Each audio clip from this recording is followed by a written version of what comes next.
Good morning. सुबह के 11:30 बज चुके हैं और मैं आपके सामने हाजिर हूँ फिर से एक बार। हम एक्टिंग फॉर द कैमरा के बारे में बात कर रहे हैं, एक्सप्लोर कर रहे हैं और सीखने की कोशिश कर रहे हैं। मैं आपके साथ और आप मेरे साथ कोशिश कर रहे हैं कि हम एक्टिंग को कितने बेहतर तरीके से कर सके और इन फ्रंट ऑफ कैमरा कितने अच्छे से कर सके, उसके लिए हमारी कोशिश जारी है। और ये कोशिश हम तब तक करते रहेंगे जब तक हम अच्छे से करने न लगे। खैर, अब तक हम क्या बात कर चुके हैं? अब तक हम अपने शरीर से, अपने मन से, अपने सेंसेस से, अपने इमोशंस से किस तरह काम लिया जाए उसके बारे में एक्सरसाइजेस कर चुके हैं। हाय अमित, सॉरी तुम कब से मुझे पूछ रहे थे कि आप कब ऑनलाइन होगे। मैं थोड़ा सा लेट इसलिए हो जाता हूँ क्योंकि सुबह उठने के बाद हमारे यहाँ पे मैं सूरत के पास एक स्मॉल टाउन कोसंबा नाम की जगह में हूँ, जो कि मेरा होम टाउन है, जहाँ मेरा जन्म हुआ है। तो लकीली लॉकडाउन होने से पहले मैं और मेरा परिवार मुंबई से यहाँ आ गए थे और तब से यहीं पर है और बहुत आनंद आ रहा है यहाँ पर रहते हुए। तो सुबह में यहाँ 9 से 12 तक लॉकडाउन खुलता है और उस समय में हम अपने लिए सामान खरीद सकते हैं। तो मेरे बच्चों के लिए मुझे जाना पड़ता है कुछ कुछ चीज़ें खरीदने के लिए, मेरे लिए भी, घर के लिए भी। तो इसलिए मैं थोड़ा सा लेट हो जाता हूँ, पर मैं रोज़ 11 से 11:30 बजे तक के बीच में ज़रूर पहुँच जाऊँगा। और आज बहुत एक्साइटिंग है दिन, क्योंकि आज हम एक नई जर्नी शुरू कर रहे हैं। आज हम एक्चुअल काम की तरफ बढ़ रहे हैं। अब तक हमने क्या किया? अब तक हमने अपने इंस्ट्रूमेंट के ज़रिए, यानी कि अपने शरीर के ज़रिए, कि एक्टर का इंस्ट्रूमेंट होता है उसका शरीर, उसकी भावनाएं, उसकी साइकोलॉजी, उसका इनर बीइंग, उसका न्यूट्रल बीइंग। तो हमारी ये जो सारी कैपेसिटीज़ है उनको ठीक करने के लिए, हमारे ब्रीदिंग को, हमारे फेशियल एक्सप्रेशंस को, हमारी आइज़ को, हमारे सेंसेस को, हमारे इमोशंस को बेहतर बनाने के लिए, उसको इम्प्रूव करने के लिए अब तक हमने पिछले 11 एपिसोड्स में या 11 सेशंस में हमने उनको इम्प्रूव करने के लिए एक्टर के जो यूजेबल टूल्स है उसके शरीर में, उनको यूज़ करने के लिए हमने एक्सरसाइजेस सीखे। तो ये एक्सरसाइजेज आपको परफॉर्म करते वक्त हेल्प ज़रूर करेंगे, मदद ज़रूर करेंगे, लेकिन वो किस चीज़ को पोर्ट्रे करेंगे ये सारे एलिमेंट्स? तो ये सारे एलिमेंट्स पोर्ट्रे करेंगे आपके कैरेक्टर को, आपके पात्र को। और आपका कैरेक्टर, आपका पात्र। हेलो शिवम शुक्ला, सुप्रभात सर, प्रणाम करता हूँ आपको। मैं भी आपको प्रणाम करता हूँ। मुझे अच्छा लग रहा है शिवम कि आप रोज़ यहाँ होते हो और होपफुली ये जितने भी मैं वीडियोस बना रहा हूँ उससे किसी ना किसी को मदद मिल जाए, किसी एक के भी काम आ जाएगा तो मुझे बहुत अच्छा लगेगा। खैर, तो आज हम बात करने वाले हैं कैरेक्टर्स की। आज बात करने वाले हैं क्रिएटिंग अ कैरेक्टर। हम एक कैरेक्टर को कैसे क्रिएट करें? तो कैरेक्टर के बहुत सारे नाम हैं। कैरेक्टर कहते हैं उसको, पात्र कहते हैं उसको, रोल कहते हैं उसको, चरित्र कहते हैं। चरित्र शब्द मुझे बहुत अच्छा लगता है कि किसी कहानी का ये चरित्र है, किसी कहानी का ये कैरेक्टर है, किसी कहानी का ये पात्र है। तो आज हम एक कहानी के कैरेक्टर को कैसे क्रिएट करें, हमको जो कैरेक्टर दिया गया है उसको ट्रुथफुली कैसे क्रिएट करें, उसके बारे में, ये बहुत ही प्रैक्टिकल नॉलेज की हम बात कर रहे हैं। ये चीज़ें जो मैंने अब तक एक्सरसाइजेस बताई है वो, हाय रॉय दीपक, गुड मॉर्निंग। ये जो अब तक जो मैंने एक्सरसाइजेस बताई है पिछले 10-11 सेशंस में, वो सारे एक्सरसाइजेस से आप अपने टूल को इतना पावरफुल कर लेते हैं कि जब क्या होता है, जनरली एक चीज़ समझने वाली बहुत ज़रूरी है कि हमारे दिमाग में तो बहुत सारे आइडियाज़ होते हैं। हम सब इस चीज़ से गुजरे हैं और गुजर रहे हैं कि हमारे दिमाग में एज एन एक्टर बहुत सारे आइडियाज़ होते हैं कि XYZ चीज़ को मैं XYZ तरीके से पोर्ट्रे करूँगा या परफॉर्म करूँगा।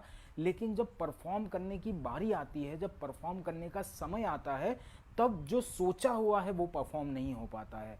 वो इसलिए नहीं हो पाता है क्योंकि हमारे जो इंस्ट्रूमेंट्स है, जैसे हमारी ब्रीदिंग हो गई, जैसे हमारे फेशियल एक्सप्रेशंस हो गए, हमारे इमोशंस हो गए, सेंसेस हो गए, हमारी वॉइस हो गई, हमारी आंखें हो गई, ये सारी चीज़ों के अलावा हमारा शरीर हो गया, इन सबको हमने ट्रेन नहीं किया है। इन सब के ऊपर हमने काम नहीं किया है, इन सब की हमने प्रैक्टिस नहीं की है, इसलिए सोच से थोड़ा कम ही हम परफॉर्म कर पाते हैं, थोड़ा कम ही हम पोर्ट्रे कर पाते हैं। इसलिए मैंने एक्टिंग फॉर द कैमरा के जो सेशन शुरू किए, उन शुरू के सेशंस में पहले आपके इंस्ट्रूमेंट को ठीक करने के एक्सरसाइजेस बताए। अब अगर आप ये एक्सरसाइजेस कर रहे हैं तो जो अब आगे का हम प्रोसेस करने वाले हैं, जिस प्रोसेस में हम कैरेक्टर को क्रिएट करने की जर्नी पे जाने वाले हैं, कैरेक्टर को क्रिएट करने के क्या क्या तरीके हैं उसको एक्सप्लोर करने वाले हैं। तो इसलिए बहुत ज़रूरी है कि जो एक्सप्लोरेशन हो वो एक्सप्लोरेशन हमारा ऑन पेपर होगा, मेंटल होगा, हमारे अंदर होगा, लेकिन वो एक्सप्लोरेशन पूरी तरह से 100%, 100 नहीं तो 100 के करीब करीब परसेंटेज तक हम उसको कंप्लीटली पोर्ट्रे कर पाएँ, वो बहुत ज़रूरी है। इसलिए मैं आप सबसे रिक्वेस्ट करता हूं कि वो सारे एक्सरसाइजेस कंटिन्यूअस कीजिए, और दूसरी एक रिक्वेस्ट ये करना चाहूँगा कि उनको ऑर्डर में कीजिए ताकि आपको उसका भरपूर फ़ायदा मिले और आप ज़्यादा एंजॉय कर सकें। खैर, तो ये मैंने आपको बता दिया कि वो एक्सरसाइजेस करना क्यों ज़रूरी है। अब हम चलते हैं कैरेक्टराइजेशन की तरफ। तो कैरेक्टर क्या होता है? कैरेक्टर कहानी का एक बहुत ही इम्पॉर्टेंट एलिमेंट होता है। क्यों इम्पॉर्टेंट एलिमेंट होता है? क्योंकि कहानी हमेशा पात्र की होती है, कहानी हमेशा कैरेक्टर की होती है। अगर कैरेक्टर नहीं है कहानी में तो कहानी भी नहीं है, बहुत सिंपल। अब आप सवाल करेंगे कि मतलब ह्यूमन बीइंग ही हमेशा कैरेक्टर हो सकता है? नहीं, ऐसा नहीं है। कहानी में इंसिडेंसेस होते हैं, इवेंट्स होती हैं, घटनाएं होती हैं, और वो घटनाएं जिसके साथ हो रही है वो कैरेक्टर है, वो पात्र है। Thank you Sujit Nair ji, thank you for appreciating my efforts, but I don't think these are very great efforts. I am just sharing what I know, what I've learned in past 20 years, starting my journey from National School of Drama to 15 years of experience in television and films and few years of acting coaching. So while teaching I learn a lot, and that is why I like to share my knowledge and share my whatever I have with the people, and whoever gets benefited by this, I would be very happy. तो मैं बात कर रहा था कि character को कैसे create किया जाए। तो कैरेक्टर क्या होता है? जिसकी कहानी होती है वो कैरेक्टर होता है। अब हमेशा किसी कहानी का कैरेक्टर ह्यूमन बीइंग नहीं होता है। अगर मान लीजिए कि आपको हिरोशिमा नागासाकी की कहानी बतानी है, तो हिरोशिमा नागासाकी शहर जो है वो दो शहर भी कैरेक्टर बन सकते हैं और उन दो शहरों की कहानी होती है। लेकिन मोटे तौर पे ज़्यादातर most of the time the stories are going to be about human beings, about people. जैसे रामायण की कहानी राम सीता लक्ष्मण की कहानी है, रावण की कहानी है, तो these are people, these are characters, उनकी कहानी है। जैसे शोले फिल्म है तो वो जय वीरू और ठाकुर की कहानी है। जैसे दिलवाले दुल्हनिया ले जाएंगे तो वो राहुल और सिमरन की कहानी है। वैसे ही सारी कहानियाँ जो है वो किसी न किसी कैरेक्टर की है, किसी न किसी पात्र की है, किसी न किसी चरित्र की है। इसलिए बहुत ज़रूरी है एज एन एक्टर कि आप एक कैरेक्टर बनाना सीखें। कैरेक्टर का एक डेफिनेशन ये है, डिक्शनरी डेफिनेशन, जो कि मुझे बहुत सही लगा। कैरेक्टर का डिक्शनरी डेफिनेशन ये है कि आपके एट्रीब्यूट्स या एक quality of somebody, some individual makes him unique और इंडिविजुअल। आपके कुछ गुण, आपका कोई नेचर, आपके एट्रीब्यूट्स आपको बाकी ह्यूमन बीइंग से अलग बनाते हैं। जैसे मेरा एक कैरेक्टर ये है कि मुझे नॉलेज शेयर करना अच्छा लगता है, क्योंकि उसके पीछे मेरा बिलीफ है कि मुझे बहुत कुछ सीखने को मिलता है उससे।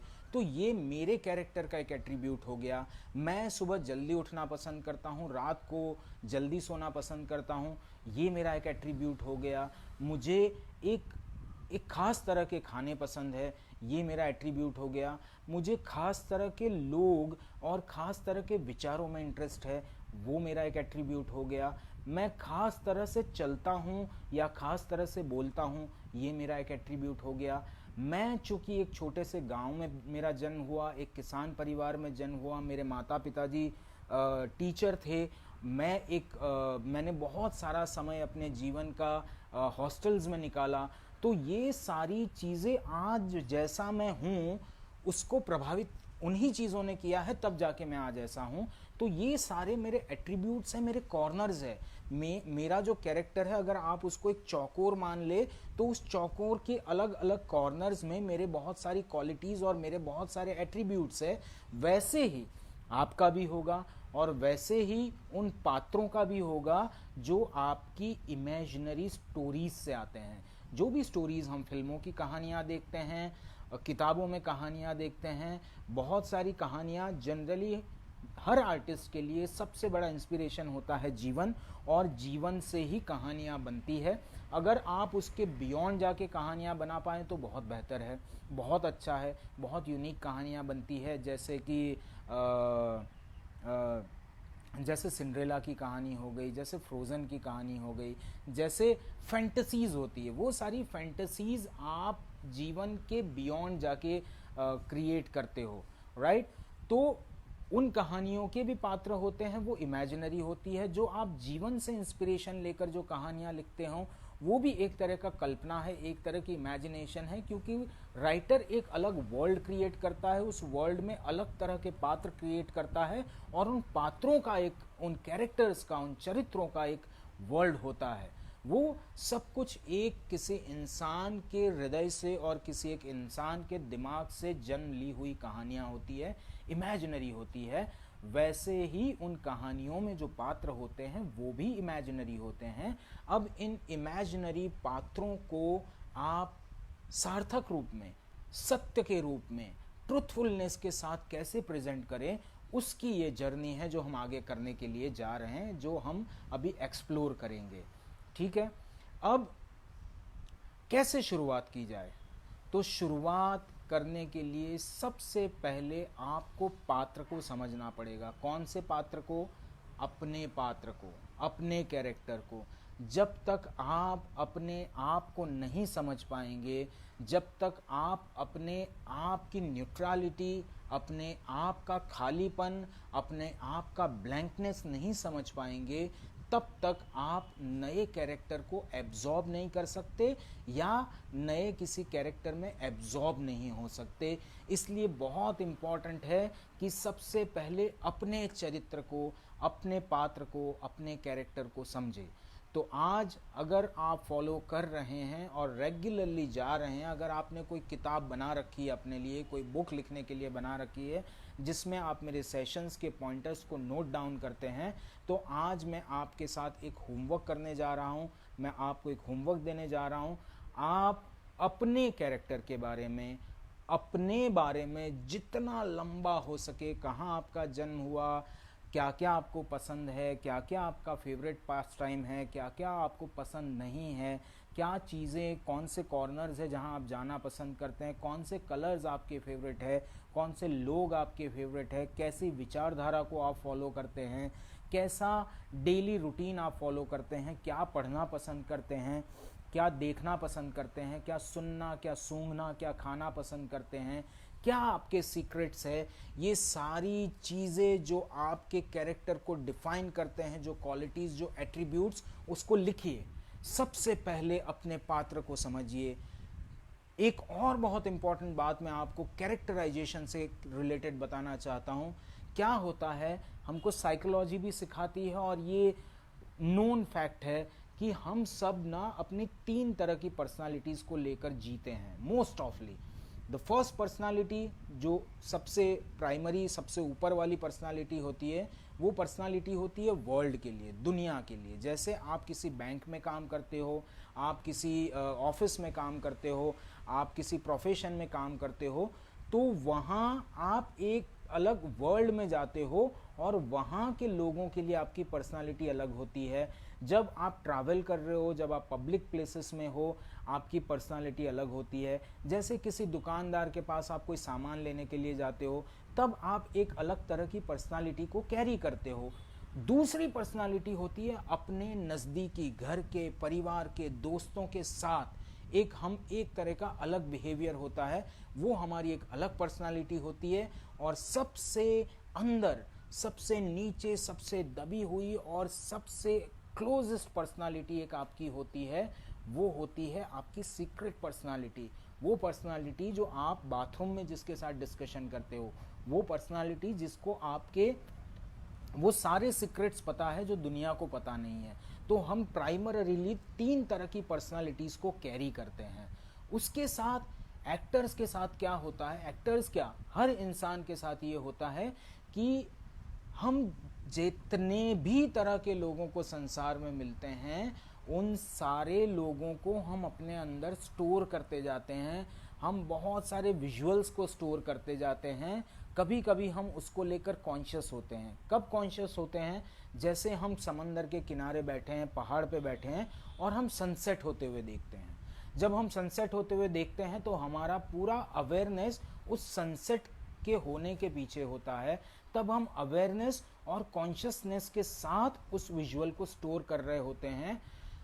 जब हम मंडेन एक्टिविटीज़ करते हैं जैसे हमारे विंडो की खिड़की, हमारे घर के या बेडरूम की खिड़की से जब हम बाहर झांकते हैं, एक ही विजुअल को हम बार बार देखते हैं।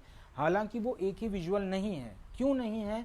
क्योंकि समय हमेशा बदल रहा है, मूवमेंट हमेशा चल रहा है, इसलिए वो विजुअल 1 मिनट या 1 पल पहले जो था वो अभी नहीं है।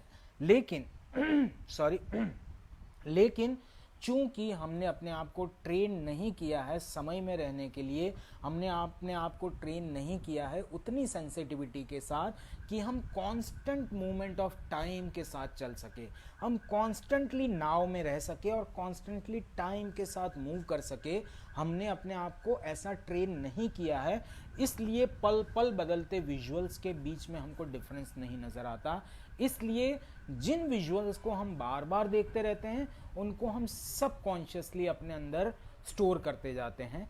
वैसे ही जितने भी पर्सनालिटीज़ हमको मिलते हैं उन सारे पर्सनालिटीज़ को अनकॉन्शियसली हम अपने अंदर स्टोर करते जाते हैं। अगर आप थोड़ा सा खंगालेंगे, थोड़ा सा अपने आप को एक्सप्लोर करेंगे तो आपको पता चलेगा कि आप जो भी स्थिति में हो या जैसे भी हो, उसके लिए जिम्मेदार है वो सारी घटनाएं, वो सारे लोग, वो सारी परिस्थितियां जो आप अपने अंदर स्टोर कर चुके हो कॉन्शियसली और अनकॉन्शियसली, राइट।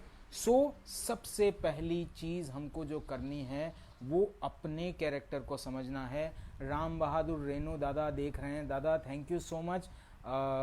राम बहादुर जी मेरे सीनियर हैं नेशनल स्कूल ऑफ ड्रामा से और बहुत ही काइंड हार्टेड ह्यूमन बीइंग है।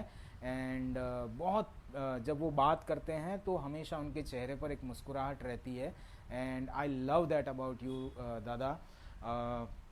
Okay, now let's move ahead. तो सबसे पहला काम क्या करना है? अपने कैरेक्टर को ढूंढना है।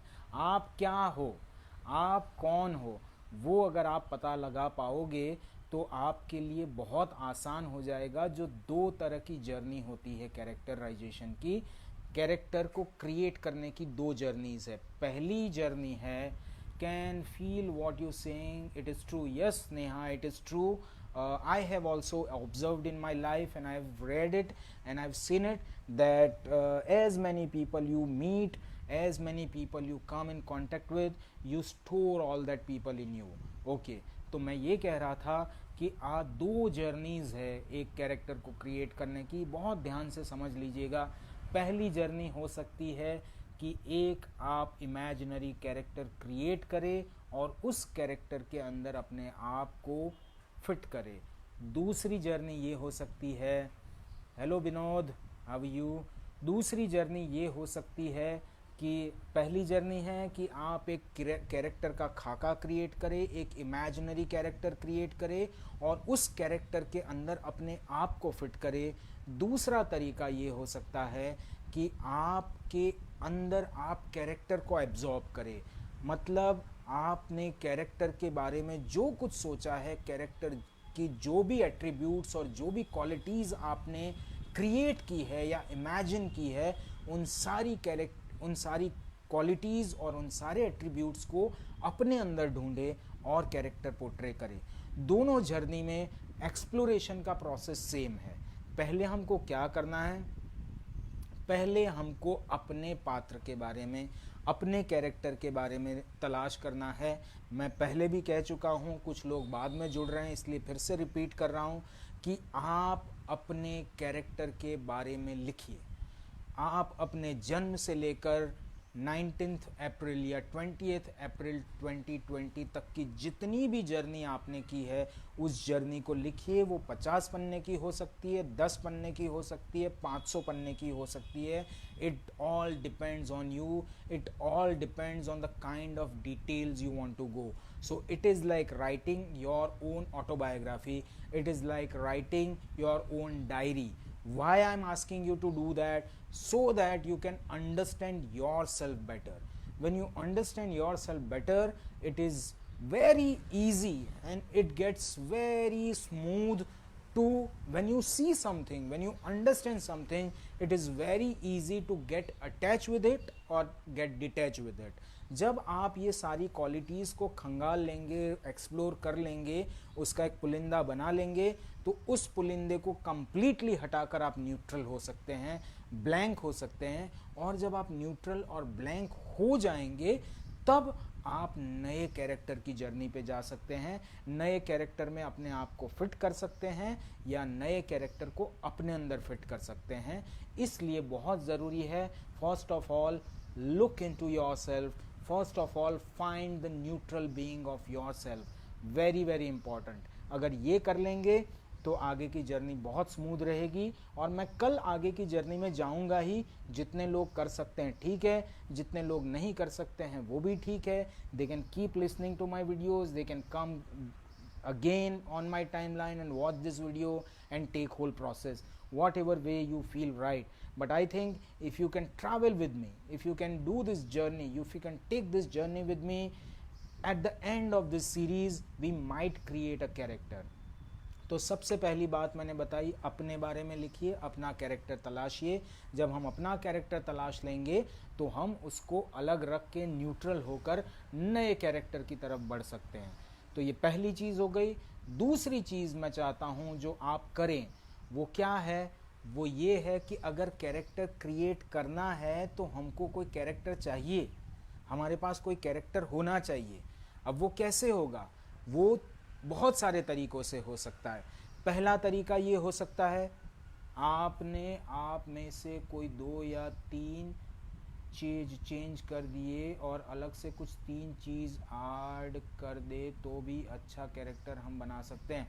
नहीं, अभी के लिए नहीं। सुमित रोहिल्ला कह रहे हैं कि अपने आप में से कोई 2-3 चीज़ चेंज कर दें और कोई 2-3 चीज़ नहीं कर दे तो भी हम इंटरेस्टिंग कैरेक्टर बना सकते हैं अपना, लेकिन वो नहीं करना है सुमित। मेरा रिक्वेस्ट ये है कि आप जो हो उसके लिए, जैसे मैंने पिछले अगर वीडियोस आपने मेरे देखे हो तो मैंने बार बार एक चीज़ के ऊपर अंडरलाइन किया है, बार बार एक चीज़ रीइटरेट की है और वो है ऑनेस्टी। ऑनेस्टी बहुत ज़रूरी है भाई। तो आपकी जो क्लोजेस्ट पर्सनालिटी से, जिसको आप अपने सारे सीक्रेट्स बताते हैं, उससे जब बात करते हैं उन बातों को अपने कैरेक्टराइजेशन में उतारिए। कुछ भी अपने बारे में चेंज मत कीजिए। जो कुछ गलतियां आपने की है वो भी लिख लिए, जो अच्छी चीज़ें की है वो भी लिखिए, जो अच्छी बुरी चीज़ें, जो कुछ आपका कैरेक्टर बनाता है, जैसे आप हो अपने आप के बारे में वही लिखिए। कुछ ऐड मत कीजिए, कुछ इमेजिन मत कीजिए। अभी हमको न्यूट्रल होने की तरफ जाना है। तो सबसे पहली चीज़, write a diary about yourself, write your own character. When you are able to write your own character, उसके बाद we will jump on to the character that we want to create. तो 3 मिनट पहले मैं बता रहा था कि character create करने के लिए एक कैरेक्टर होना ज़रूरी है। अब ये कैरेक्टर कहाँ से आएगा? ये कैरेक्टर आ सकता है आउट ऑफ थिन एयर। कैसे? आपने किसी व्यक्ति को देखा है, किसी व्यक्ति को ऑब्जर्व किया है। जब हमने ऑब्जर्वेशन की बात की थी, उस व्यक्ति को अपना बेस बना लीजिए। उसको अपना बेस बना लेंगे तो आपके पास एक पर्सनालिटी आ जाएगी। अब उस पर्सनालिटी को लेने के बाद प्रोसेस शुरू होता है इमेजिनेशन का। तो ये पहला तरीका है। पहला तरीका क्या है? आउट ऑफ थिन एयर आपने एक पर्सन को, एक पर्सनालिटी को देखा हुआ है, ऑब्जर्व किया हुआ है, उसके बारे में हम एक्सप्लोर करना शुरू करें। दूसरा तरीका हो सकता है आप किसी कहानी का कोई कैरेक्टर अपने लिए ले लें, उस कहानी में तो कैरेक्टर की पूरी संभावनाएं, पूरी परिस्थितियां, पूरी हिस्ट्री लिखी होगी, तो उसको कैसे पोर्ट्रे किया जा सके वो कर सकते हैं। और तीसरा सबसे बेहतरीन और सबसे इम्पॉर्टेंट तरीका ये है कि अगर if you can get a script, एक ओरिजिनल, एक मौलिक स्क्रिप्ट अगर आपको कोई मिल जाए जो कहीं परफॉर्म नहीं हुई हो, बिल्कुल नई हो, तो ऐसी स्क्रिप्ट को भी, दादा thank you so much, thank you, love you so much Ram Bahadur Renu. My partner Shyam Kishore is also watching, thank you Shyam for watching. हमारा एक रोल एक्सप्लोर स्टूडियो है मुंबई में, जो कि हम ऑपरेशन उसका शुरू कर देंगे जैसे ही लॉकडाउन ख़त्म होगा। वहाँ पे हम एक्टिंग को एक्सप्लोर करेंगे, हम स्क्रीन राइटिंग को एक्सप्लोर करेंगे, वहाँ पे हम फिल्म मेकिंग को एक्सप्लोर करेंगे। So you all are always welcome in that studio whenever you want to. Aspiring actors are also welcome and practicing actors also welcome, because we are going to design, we have already designed lot of activities for practicing actors also, and that could benefit everybody. So but that could start only after the government allows us to start that. Okay, now मैं character की बात कर रहा था, तो आप या तो एक कैरेक्टर इमेजिनरी बनाइए, या तो एक कैरेक्टर कहानी से उठाइए, या तो एक कैरेक्टर आप अपने किसी ओरिजिनल स्क्रिप्ट से उठाइए। कोशिश कीजिए कि आप ऐसा कोई कैरेक्टर ना उठाए जो बहुत फेमस हो, बहुत बार पोर्ट्रे हो चुका हो। हाय प्रशांत, थैंक यू सो मच भाई, बड़े दिनों बाद बात हुई। हाय इमरान, इमरान को मैं अभी ब्रेड लेने गया था तो मिला था, और उसने कहा था कि मैं वीडियोस रोज़ देख रहा हूँ, और अभी उसने प्रूव भी कर दिया। Imran thank you so much, जिसको भी बेनिफिट हो जाए। हाय कार्तिक, कैसे हो मेरे भाई? I think you are enjoying the lockdown. लिखते रहना, you write so well. Karthik is our executive producer in the series that we have shot, we finished just before the lockdown, और उसकी रैप अप पार्टी इस lockdown ने बर्बाद कर दी है। तो जैसे ही लॉकडाउन ख़त्म हो, Karthik we need the wrap up party for the scam. हमने बहुत लंबी मेहनत की है और आप लोगों ने ज़्यादा मेहनत की है, so it is very very important that we have a wrap up party. Now coming back to my topic, creating the character. So you can choose a character, you can choose from anywhere, and we'll create the journey and we'll create that character. But first of all, let's write down about yourself. First discover your character, first discover yourself. अगर आप ये activity कर लेंगे, अगर आप लिख लेंगे, तो कल से आप मेरे सेशंस को अच्छे से फॉलो कर पाएंगे, और एक प्योरिटी के साथ हम एक नया कैरेक्टर क्रिएट करेंगे। मैं भी आपके साथ एक कैरेक्टर क्रिएट करने वाला हूँ। एक बहुत फेमस कैरेक्टर है, एक बहुत फेमस स्पीच है, मैंने उसको चूज़ किया है, और मैंने इसलिए वो चूज़ किया है because I want to challenge myself, because it is done so well with by one of the greatest actor in human history. I'll tell his name tomorrow. और मैंने वो स्पीच इसलिए लिया है क्योंकि मैं अपने आप को चैलेंज करना चाहता हूँ। उस ग्रेट एक्टर ने इतना बढ़िया किया है, देखता हूँ मैं क्या कर पाता हूँ। दूसरी एक बात, अगर आप कोई स्पीच चूज़ करते हैं, जैसे आप हेमलेट की या मैकबेथ की या कालिदास की या किसी फिल्म की अगर स्पीच को चूज़ करते हैं, तो वो स्पीच चूज़ कर लीजिए, लेकिन उस स्पीच को जो उस सिनारियो में, जिस प्रीमाइस में वो स्पीच हुई है, परफॉर्म हुई है, उससे हम उसका सिनारियो, उसका कैरेक्टराइजेशन बिल्कुल बदल देंगे, और एक इमेजिनरी कैरेक्टर को कैसे क्रिएट करके ट्रुथफुली परफॉर्म किया जाए उसके बारे में एक्सप्लोरेशन करेंगे। फिलहाल the first thing that I want you to do is write your own autobiography. It could be 100 pages, it could be 10 pages, it could be 50 pages, it could be 500 pages. जितना detail में आप अपने बारे में लिख सके। अपने खुद के अंदर इंट्रोस्पेक्शन करने का मौका बहुत कम मिलता है, लेकिन this is an ideal time जब हम क्वारंटाइन हैं, हम घर में अकेले हैं, हम अपने जीवन में अपने आप के साथ आनंद ले रहे हैं, तो बहुत मज़ा आएगा ये प्रोसेस करने में। सो टेक अ पेन और pencil and a paper and start writing that. कल हम फिर मिलेंगे, और कल हम नए कैरेक्टर को क्रिएट करने की जर्नी शुरू करेंगे। मैंने अपनी एक स्पीच चूज़ कर ली है, आप भी ये काम करते हुए, अपनी ऑटोबायोग्राफी लिखते हुए एक कैरेक्टर को चूज़ कर लीजिए जिसको हम बिल्ड करेंगे। एंड अल्टीमेटली हम क्या करेंगे, अल्टीमेटली हम वो सारे वीडियोस को बनाकर आप मुझे अपने वीडियोस भेजेंगे, मैं आपको अपने वीडियोस भेजूंगा और देखते हैं हम कहाँ तक पहुँच पाएंगे। I am very very optimistic and very positive that this process is going to help lot of people. It is going to help me as well. और क्वारंटाइन के समय में जब हमारे पास बहुत समय है तब हम इस जर्नी को और डिटेल में और अच्छे से कर पाएंगे और कैमरा के सामने हाउ नॉट टू एक्ट का जो मिशन लेकर हम चले हैं, how to be in time, how to become the character and not to pretend the character का जो हमारा मिशन है उसको हम फुलफिल करेंगे। So let's begin this journey, a new journey where you have to first find your own character and then we'll go ahead. And also my humble request to everybody who is following me right now, only 9 people are watching, but whoever is going to watch this after it gets on my timeline, please refer to my earlier videos and start doing those exercises.